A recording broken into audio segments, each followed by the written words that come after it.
Foodies. Kenalin, aku Herwisa Ramadhania dari Teknologi Pangan Angkatan 2024. Aku Zahwa Aulia Putri Nafara dari Teknologi 24 juga.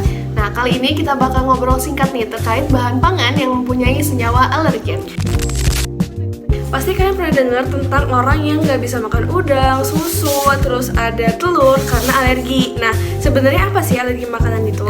Jadi, alergi makanan adalah reaksi berlebihan nih dari sistem imun tubuh kita ketika kita menerima protein dalam bahan pangan. Padahal, bagi sebagian orang nih, protein itu banyak manfaatnya dan tidak berbahaya. Oke.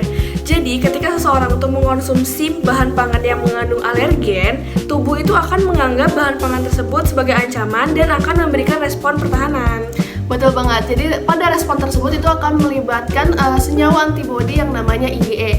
Ketika tubuh menerima atau bereaksi dengan bahan alergen yang sama, tubuh akan menghasilkan histamin yang menyebabkan berbagai gejala alergi. Nah, gejalanya itu bermacam-macam guys, mulai dari gatal-gatal, kemerahan, bengkak, sesak napas, hingga yang paling parahnya itu akan mengakibatkan shock anafilaksis. Makanya alergi makanan itu nggak bisa kita sepelein. Setiap orang itu harus tahu bahan pangan seperti apa aja yang dapat memicu alergi pada tubuh agar kita bisa menghindari alergi tersebut.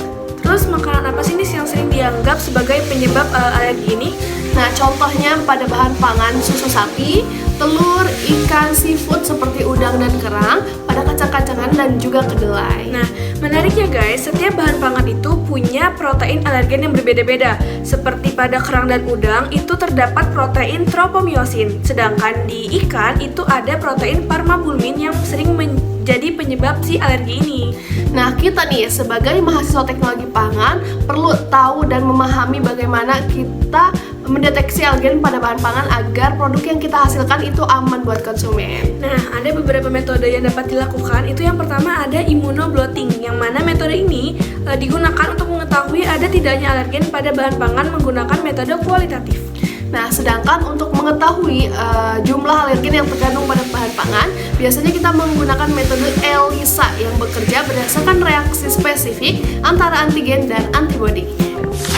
Jadi dapat disimpulkan bahwa alergi makanan merupakan respon sistem imun terhadap protein tertentu dalam pangan yang dapat menyebabkan berbagai gejala, mulai dari gejala ringan hingga gejala berat.